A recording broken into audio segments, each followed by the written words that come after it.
Assalamualaikum warahmatullahi wabarakatuh. Alhamdulillah, summalhamdulillah, wassalatu wassalamu ala rasulillah wa ala alihi wa sahbihi wa man tabi'ah hudah. Rabbi syrah li sadri wa sirli amri wahlul 'uqdatam min lisani yafqahu qawli wa ba'd.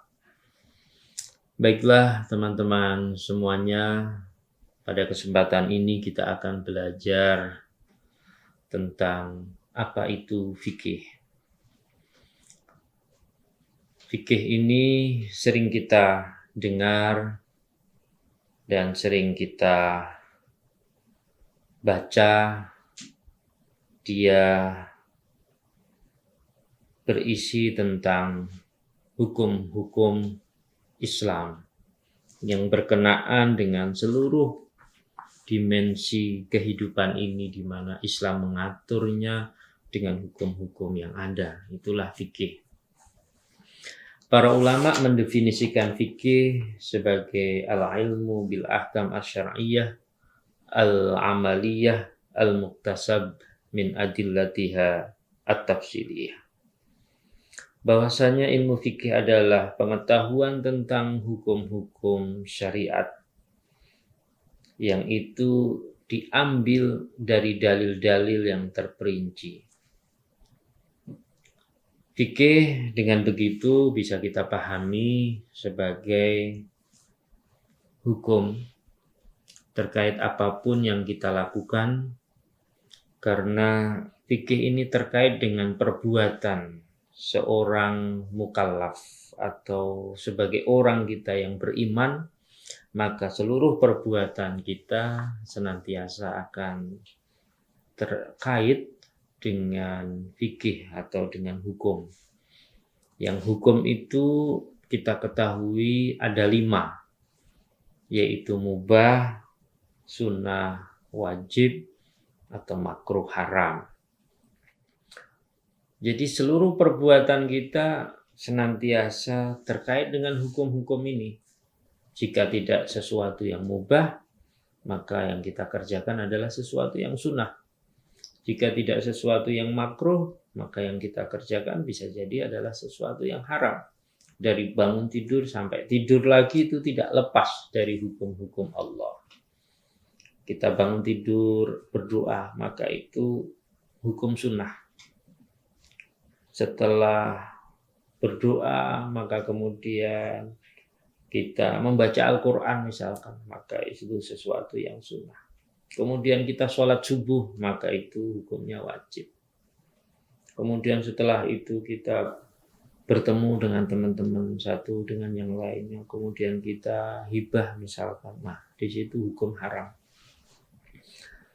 Jadi senantiasa kehidupan kita, apa yang kita lakukan, kita belajar, kuliah, itu ada hukumnya.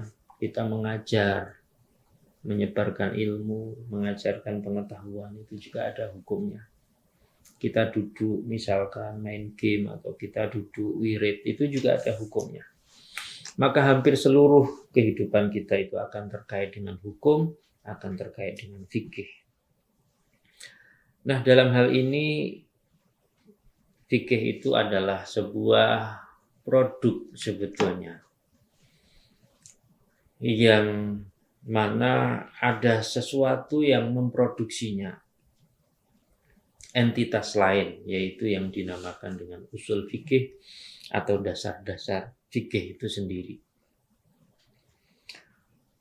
Jadi dasar-dasar fikih di sini sebetulnya adalah kaidah-kaidah atau teori-teori yang mengajarkan kepada kita tentang bagaimana hukum Islam itu tercipta, bagaimana hukum Islam itu terbentuk, bagaimana hukum Islam itu dirumuskan.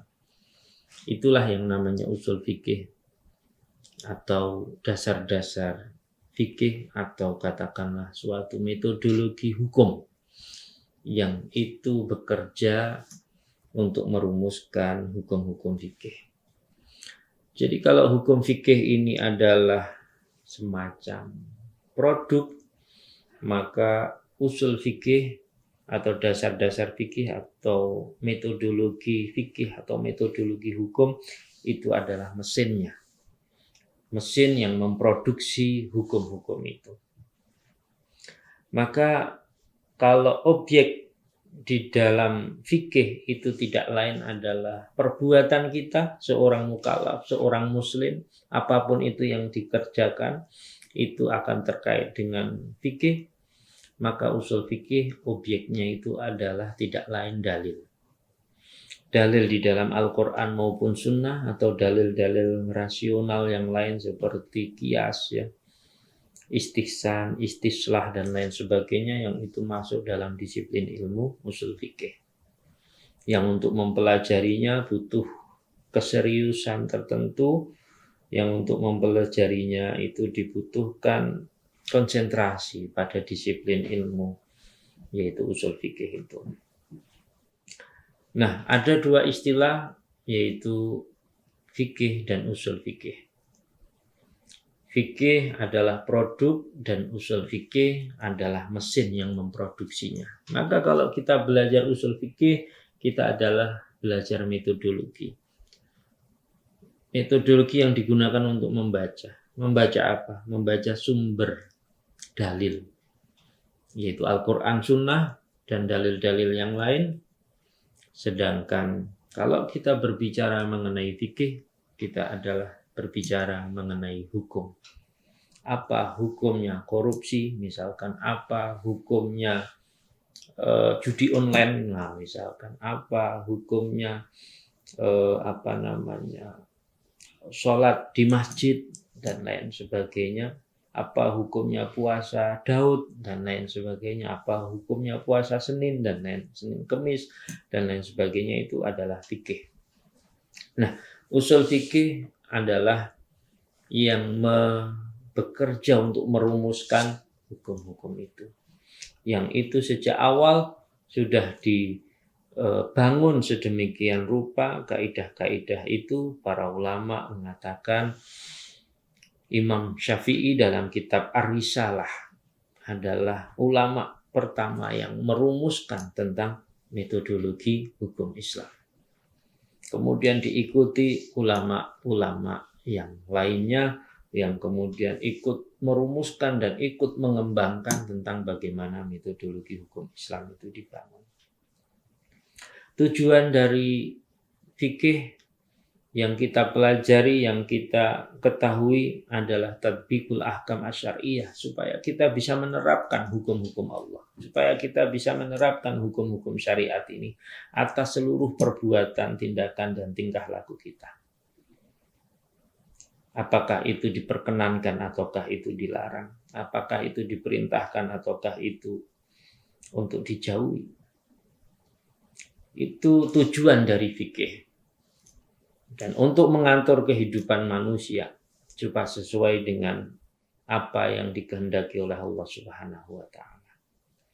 Sedangkan tujuan usul fikih tidak lain adalah tamkinul mujtahid min tatbiqi qawaidihi, supaya orang-orang yang bekerja untuk merumuskan hukum Islam itu memiliki metodologi yang jelas, yang bisa dipertanggungjawabkan, yang berupa dalil-dalil itu, baik dalil-dalil yang sifatnya tekstual seperti Al-Quran dan Sunnah, atau dalil-dalil rasional seperti qiyas, istihsan, dan lain sebagainya, itu diterapkan, dipraktekkan untuk merumuskan hukum-hukum Islam. Jadi kalau objek fikih atau hukum Islam itu adalah atau tujuan dari hukum Islam atau fikih itu adalah supaya kita bisa menerapkan hukum-hukum syariat itu dengan kita mempelajari dan mengetahuinya. Tujuan dari usul fikih itu adalah untuk digunakan para ahli ilmu, para ulama, untuk merumuskan hukum-hukum Islam itu sesuai dengan prosedur, sesuai dengan metodologi yang jelas dan yang bisa dipertanggungjawabkan. Demikian dua istilah itu bisa saya jelaskan, yaitu perbedaan antara fikih dan usul fikih. Semoga bermanfaat untuk kita semuanya. Saya cukupkan. Wallahul muwaffiq ila aqwamit thoriq. Wassalamualaikum warahmatullahi wabarakatuh.